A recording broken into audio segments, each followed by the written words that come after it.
Student, last class में हमने educating mother का हाफ चैप्टर कंप्लीट कर लिया था। उन्होंने गोल्डीलॉक्स की स्टोरी को कंप्लीट किया था, बट वो उनके जो बच्चे थे वो इंटरेस्टेड नहीं थे। तो आज से वो कोई दूसरी स्टोरी स्टार्ट करने वाली थी। उस स्टोरी का नाम था रेड राइडिंग हुड। सो हम लोग स्टार्ट करते हैं from here. Red Riding Hood took a basket full of cakes and went off to visit her mother who lived all alone in the forest. अब रेड राइडिंग हुड एक character का name है जो अपनी दादी माँ के लिए केक्स लेकर जा रही है, बास्केट में भरकर केक लेकर जा रही है। उनकी दादी फॉरेस्ट में बिल्कुल अकेली रहती है। Human should not encroach in forest land, set the environmentally conscious Jaya. Environmental conscious Jaya ने बीच में इंटरप्ट करते हुए बोला कि ह्यूमंस को फॉरेस्ट लैंड नहीं रहनी चाहिए थी, क्योंकि उनकी दादी माँ रहती थी उस लैंड पे, और अब उनकी दादी माँ कहाँ रहेगी। On way Red Riding Hood met a wolf and told it where she was going. The wolf took a shortcut to her grandmother's house and frightened off the old lady. रास्ते में रेड राइडिंग हुड को एक wolf यानी कि एक भेड़िया मिला, और red Riding hood ने भेड़िए को कहा कि मैं अपनी दादी मम्मा से मिलने जा रही हूँ। जो भेड़िया था वो शॉर्टकट पकड़ के पहले ही उनकी दादी के घर पहुँच गया और दादी को डरा धमका के एक जगह पर बैठा दिया। The wolf then dressed in grandma's cloth. Presently, Red Riding Hood arrived. She looked at a wolf and said, "Grandma, why are your ears so big?" Wolf ने ग्रैंड माँ की ड्रेस पहन के grand माँ का character adopt कर लिया, और जब रेड राइडिंग हुड वहाँ पे पहुँची तब रेड राइडिंग हुड ने कहा कि ग्रैंड माँ, आपके कान इतने बड़े कैसे हैं। Renu snorted, if one of us had mistaken a wolf for grandma, we have been eaten by grandma even if the wolf had spread us. Renu ने उस जगह कहा, स्नॉटेड, उसने कहा ये बात कि कोई कैसे मिस्टेक कर सकता है अपनी ग्रैंड माँ को और वुल्फ को पहचानने में। वुल्फ बहुत ही डिफरेंट चीज़ है, ग्रैंड माँ डिफरेंट है, और अगर हम अपनी ग्रैंड माँ को वुल्फ से कंपेयर कर दें तो वुल्फ तो एक बार के लिए हमको छोड़ देगा, बट हमारी ग्रैंड माँ हमको नहीं छोड़ेगी।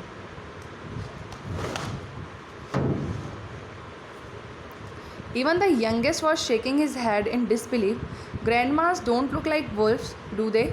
He asked. My mother was watching me carefully. I could sense an air by hostility gathering against me. जो सबसे छोटा बच्चा था, जो सबसे यंग चाइल्ड था, उसने भी अपने हेड को वो अपना हेड शेक तो कर रहा था कि हाँ हाँ सही है, बट डिसबिलीव, उसको बिलीव नहीं हो रहा था इस स्टोरी पे। फाइनली उसने लास्ट में पूछा कि ग्रैंड माँ वुल्फ जैसे दिखते हैं क्या, वो दिखते हैं ऐसे? तो ये सच नहीं था। अब जो राइटर है वो ऐसे बता रही है कि इस स्टोरी के बाद राइटर की मदर उनको बहुत ही अजीब तरीके से देख रही थी। Of course grandmas don't look like wolfs, for god Red Riding Hood, I will tell you the story of Cinderella. अब जो राइटर थी उन्होंने कहा of course grandmothers wolf की तरह नहीं दिखते, तो एक काम करो, ये रेड राइडिंग हुड स्टोरी को छोड़ दो, अब मैं आपको सिंड्रेला की स्टोरी सुनाती हूँ। O mother, don't the simpering idiot who waited all her life for Prince Charming to save her. She could have escaped her stepmother by getting herself a good education and job. तो बच्चों ने कहा please मम्मा उस idiot की story मत सुनाना जिसने अपनी पूरी ज़िंदगी एक प्रिंस चार्मिंग का इंतज़ार करते हुए गुजार दी, और अच्छी एजुकेशन और जॉब करने के चक्कर में वो अपनी स्टेप मदर यानी कि सौतेली माँ से पकड़ी गई। Said Renu, how could she have gone to school when she was made to do all the housework by her stepmother. I had her there. Renu ने इतने में कहा कि साफ सी बात है, वो स्कूल कैसे जाती, सारा दिन तो वो अपनी स्टेप मदर के दिए हुए काम को ही करती थी। She could have gone to night school anyway. Mother, why are all the daft person in your stories? Renu ने वापस से कहा कि वो नाइट स्कूल में भी जा सकती थी, बट एनीवे मम्मा आप तो ये बताओ कि आपकी सारी स्टोरी में जो डाफ्ट पर्सन है, डाफ्ट पर्सन मीन्स जितने भी फुलिश कैरेक्टर है, सिली कैरेक्टर है, वो सारी लड़कियाँ ही क्यों होती है? Who rot these stories with the gender bias? ये स्टोरीज़ किसने लिखी है और जेंडर बायस क्यों, लड़के लड़के में भेदभाव क्यों? रेनू आस्क इंडिजेंटली। दैट मीन्स ये कि रेनू ने गुस्से में बहुत ज़्यादा पूछा कि ये क्या है, ये क्या तरीका है कि आपकी स्टोरी में जितने भी कैरेक्टर्स हैं उन सब में जेंडर बियाज हो रहा है, यानी कि मेल और फीमेल में डिस्क्रिमिनेशन हो रहा है। It was difficult enough trying to keep 3 children out of mischief by telling them stories. It didn't help if one had to be politically correct too. I had to think of a story where the protagonist was male and preferably daft.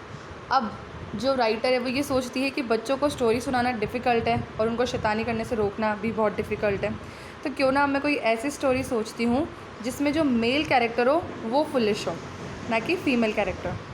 What about Jack and beanstalk, I have heard that one, said Venkat. अब writer ने कहा क्यों ना अपन Jack और beanstalk की story सुनते हैं। तो इतने में जो वेंकट था उन्होंने बोला ये स्टोरी मैंने ऑलरेडी सुनी भी है। That's one word Jack plant a seed and a very very tall plant grow from it overnight.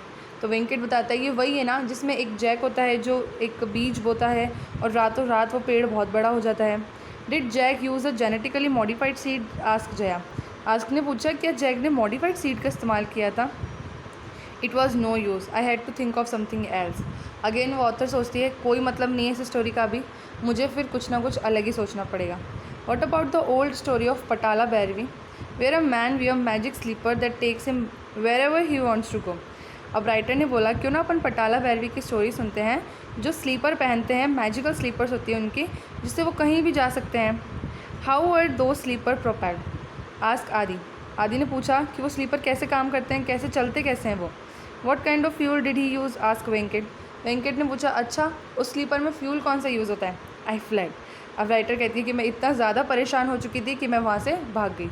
और स्टोरी सुनाना आसान बात नहीं है बच्चों को। सो ये एजुकेटिंग मदर यहीं पे ख़त्म होती है। Thank you so much guys, have a nice day.